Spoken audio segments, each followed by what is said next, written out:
নমস্কাৰ আপোনালোক সকলোকে পুনৰবাৰ আপোন নিউজৰ অন্য এটা ভিডিঅ' লৈ স্বাগতম জনাইছো।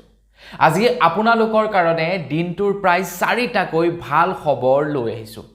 আৰু এই 4টা ভাল খবৰ আপোনালোকৰ কাৰণে বহুতেই গুৰুত্বপূৰ্ণ আৰু আপোনালোকে জানিব লগা।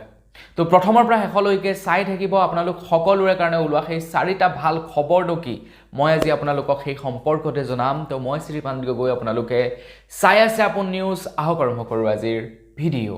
আগবাইছোঁ আজিৰ প্ৰথমটো ভাল খবৰৰ ফালে। আপোনালোকে এতিয়া সহজতে আপোনালোকৰ ওচৰত থকা ব্লাড বেংকৰ বিষয়ে জানিব পাৰিব। আপোনালোকৰ কোনো ৰোগীৰ যদি কেতিয়াবা বেমাৰ আজাৰ হয় আৰু সেই ৰোগীজনক যদি ব্লাডৰ প্ৰয়োজন হয়, মানে তেজৰ প্ৰয়োজন হয়, তো আপোনাৰ নিচেই ওচৰতে থকা ব্লাড বেংকৰ সবিশেষ তথ্য আপোনালোকে এতিয়া সহজতে জানিব পাৰিব। আৰু সেইটো এটা জাষ্ট মেছেজত আপোনালোকে সকলো ডিটেইলছ লাভ কৰিব। কেন্দ্ৰ চৰকাৰ ফালৰ পৰা এটা বিশেষ মোবাইল নাম্বাৰ মুকলি কৰিছে আৰু সেই মোবাইল নাম্বাৰটোত মেছেজ কৰি আপোনালোকে এতিয়াৰে পৰা কেইবাটাও সাৰ্ভিস লাভ কৰিব পাৰিব। যেনে প্ৰথমটোৱে হৈ গৈছে আপোনালোকৰ নিচেই কাষতে থকা ব্লাড বেংকৰ বিষয়ে জানিব পাৰিব। দ্বিতীয়তে আপোনালোকে আপোনালোকৰ ওচৰত থকা পুলিচ ষ্টেচনৰ বিষয়ে জানিব পাৰিব। যদি আপোনালোকে ৰেলৰ টিকট ক্ৰয় কৰিছিলে আপোনাৰ টিকটৰ ষ্টেটাছ জানিব পাৰিব। এনেকুৱা বহু কেইটা সাৰ্ভিস আপোনালোকৰ কাৰণে মুকলি কৰিছে সেই হোৱাটছআপ নাম্বাৰটোৰ জৰিয়তে। নাম্বাৰটো হৈছে 9582610505। এই নাম্বাৰটো আপোনালোকে সেভ কৰি ৰাখক, বিশেষকৈ যিসকলক নেকি ব্লাডৰ কেতিয়াবা প্ৰয়োজন হয়, ব্লাড বেংক ক'ত আছে সেইটো জানিবৰ কাৰণে খুব সহজ হৈ পৰিব। তো মই যোৱাকালি মোৰ এজন সম্পৰ্কীয় মানুহৰ খবৰ ল'বলৈ গৈছিলোঁ মেডিকেলত। তো মানুহজনক মানে ইমাৰ্জেঞ্চি ব্লাডৰ প্ৰয়োজন আছিলে, কিন্তু ওচৰে পাজৰে ক'ত ব্লাড বেংক আছে সেই সম্পৰ্কে ময়ো নাজানো, তেওঁলোকেও নাজানে। তেওঁলোকে খবৰ কৰি কৰি কৰি কৰি উলিয়াব লগা হৈছে ক'ত ব্লাড বেংক আছে, ক'ৰ পৰা ব্লাড ল'ব পাৰিম। কিন্তু এই নম্বৰটোত যদি তেওঁলোকে মেছেজ কৰিলেহেঁতেন বা মই আগতেই যদি গম পালোহেঁতেন এই নাম্বাৰটোৰ বিষয়ে, তেতিয়া মেছেজ কৰি দিয়াৰ লগে লগে সহজতে গম পালোহেঁতেন যে ব্লাড বেংক ক'ত আছে। গতিকে আপোনালোককো এই নাম্বাৰটোৰ প্ৰয়োজন হ'ব, নাম্বাৰটো সেভ কৰি ৰাখিব। আগবাইছোঁ ইয়াৰ পাছৰটো ভাল খবৰৰ ফালে। ইয়াৰ পাছৰ ভাল খবৰটো ওলাই পৰিছে আমাৰ অসমৰ যিমানবিলাক নেকি হোটেল ৰেষ্টুৰেণ্ট আছে প্ৰত্যেকৰ কাৰণে এটা বিৰাটেই ভাল খবৰ ওলাই পৰিছে। বৰ্তমান সময়ত প্ৰায়বিলাক হোটেল ৰেষ্টুৰেণ্টে গেছৰ পৰিৱৰ্তে খৰিত ভাত ৰান্ধিছে, কাৰণ গেছৰ নাটনি হৈছে ভাৰতবৰ্ষত। ইনফেক্ট আমাৰ ভাৰতৰ এনেকুৱা কিছুমান ডাঙৰ ডাঙৰ ৰেষ্টুৰেণ্ট আছে যিবিলাক মানে নামি দামী, একদম বহুত ডাঙৰ ডাঙৰ হোটেল গেটৱেৰ নিচিনা ডাঙৰ ডাঙৰ ৰেষ্টুৰেণ্টে খৰিত ভাত ৰান্ধিছে। যিবিলাক বহুত ডাঙৰ ডাঙৰ তেওঁলোকে ইলেক্ট্ৰিক বস্তু ব্যৱহাৰ কৰিছে যদিও কিছুমান আছে খৰিত ভাত ৰান্ধিছে, কাৰণ গেছ পাবলৈ নাই। দোকান ৰেষ্টুৰেণ্টটো খুলি ৰাখি মানে বন্ধ কৰি ৰাখিব নোৱাৰে, খুলিবই লাগিব, কাষ্টমাৰৰ কথা আছে।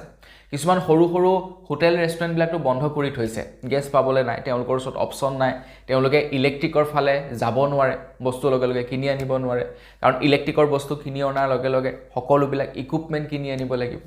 এতিয়া কেন্দ্ৰ চৰকাৰ ফালৰ পৰা এটা ভাল খবৰ ঘোষণা কৰিছে যে এতিয়া প্ৰায় 50% ইনক্ৰিজ কৰিব কমাৰ্চিয়েল চিলিণ্ডাৰৰ ষ্টক। গতিকে ৰাজ্যসমূহলৈ আগত যিমান আহিছিলে তাতকৈ বেছি মানে আহিব এতিয়া LPG চিলিণ্ডাৰ, মানে কমাৰ্চিয়েল চিলিণ্ডাৰ, যাৰ ফলত হোটেল ৰেষ্টুৰেণ্ট দোকান এইবিলাকে কমাৰ্চিয়েল চিলিণ্ডাৰ ল'ব পাৰিব। তো আপোনালোকৰ যদি হোটেল ৰেষ্টুৰেণ্ট আছে তেন্তে আপোনালোকে এতিয়া কমাৰ্চিয়েল চিলিণ্ডাৰৰ ছাপ্লাই পাব পাৰে বুলি ভাবিব পাৰে। আগবাইছোঁ ইয়াৰ পাছৰটো খবৰ ফালে। আপোনালোকৰ ঘৰত বাৰু খেতি কৰে নে নকৰে কমেণ্ট ছেকশ্যনত জনাওকচোন। যদি আপোনালোকে খেতি কৰে, আপোনালোকৰ ধানৰ মৰণা মৰাৰ পাছত খেৰখিনি বাৰু আপোনালোকে কি কৰে সেইটোও জনাবচোন। আমাৰ তাতে কি কৰোঁ, খেৰবিলাক হয়তো আমি ঠাণ্ডা দিনত জুই ফুৱাওঁ, নহ'লে সেই খেৰখিনি বিক্ৰী কৰি দিওঁ। আজিকালি মেক্সিমাম মানুহে বিক্ৰী কৰি দিয়ে, নহ'লে গৰুক খুৱাওঁ। এই কামকেইটাৰ বাহিৰে আমাৰ তাতে বেলেগ কাম নাই। আপোনালোকৰ তাত কি কাম কৰে খেৰেৰে কমেণ্ট ছেকশ্যনত জনাব। কিছুমানে আজিকালি কিনি কিনি লৈ যায় খেৰবিলাক, আৰু মেক্সিমাম মানুহে সেইটো কাৰণে খেৰ বিক্ৰী কৰি দিয়ে আৰু খুব সস্তাত বিক্ৰী কৰে, মানে 600-700 টকাত এক টেম্পো খেৰ বিক্ৰী কৰি দিয়ে, আৰু এক টেম্পো খেৰত বহুত খেৰ গুচি যায়। তো আপোনালোকৰ তাত খেৰসমূহ কি কৰে সেই সম্পৰ্কে জনাব। কিন্তু উৰিষ্যাত এতিয়া আমাৰ ভাৰতবৰ্ষৰ ছেকেণ্ড জেনেৰেশ্যনৰ এটা এনেকুৱা ধৰণৰ প্লান্ট বহাইছে, এনেকুৱা এটা ফেক্টৰী বহাইছে য'ত খেৰৰ পৰা এতিয়া ইন্ধন প্ৰস্তুত কৰা হ'ব, খেৰৰ পৰা ইন্ধন প্ৰস্তুত কৰা হ'ব। গতিকে এইটো এটা আমাৰ কাৰণে ভাল খবৰ এই কাৰণে, কাৰণ যেতিয়া নেকি আপোনাৰ আমাৰ মানে থলুৱা বস্তুবিলাকৰ পৰাই ইন্ধন প্ৰস্তুত কৰিবলৈ লাগিব, তেতিয়া পেট্ৰল ডিজেলৰ কনজাম্পশনটো কমি যাব।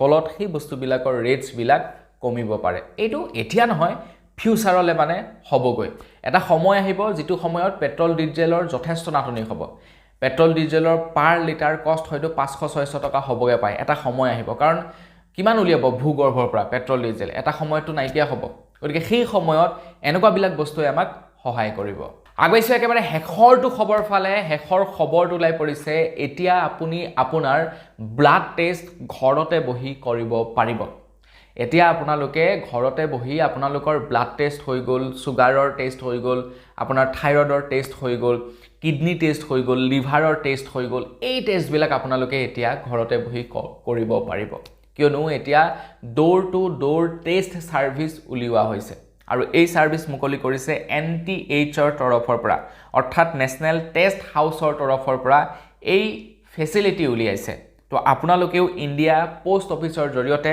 আপোনালোকৰ স্যাম্পলসমূহ পঠাব পাৰে মানে আপোনালোকৰ তেজৰ নমুনা পঠাব পাৰে আৰু তেওঁলোকে পৰীক্ষা কৰিব যে আপোনাৰ কি হৈছে কি নাই হোৱা আপোনালোকক ৰিপৰ্ট ইণ্ডিয়া পোষ্টেল ডিপাৰ্টমেণ্টৰ জৰিয়তে প্ৰেৰণ কৰিব চাওক সব সাৰ্ভিস আজিকালি খানাও পাওঁ আমি ঘৰতে বহি আমাৰ যিকোনো সামগ্ৰীবিলাক আমি ঘৰতে বহি ল'ব পাৰোঁ এতিয়া আমি ব্লাড টেষ্টৰ বাবেকে ঘৰতে বহি কৰিব পাৰিম চাওক কিমান মানে নেক্সট লেভেল মানুহ মানে এলেহুৱা হৈ গৈছে ভাবকচোন আপোনালোকে আৰু যি কি নহওক এইবিলাক একোটা টেকনলজি মানে আমাৰ যিবিলাক নেকি কাম কাজ দৈনিক সেইবিলাক সহজলভ্য কৰিবৰ কাৰণে এই টেকনলজিবিলাক ওলাইছে হয়নে নহয় তো বন্ধুসকল বস আজিৰ ভিডিঅ জনাবলগীয়া খবৰ ইমানটোৱে আছিল খবৰ কেইটা জানি কেনে পালে কমেন্ট সেকশনত জনাব যদি ভাল লাগিলে লাইক এটা কৰি থৈ যাব চেনেল যদি সাবস্ক্ৰাইব কৰা নাই সাবস্ক্ৰাইবটো কৰি ল'ব পুনৰ এটা লগ পোৱাৰ খালি বিদায় মাগিছো ধন্যবাদ জয় অসম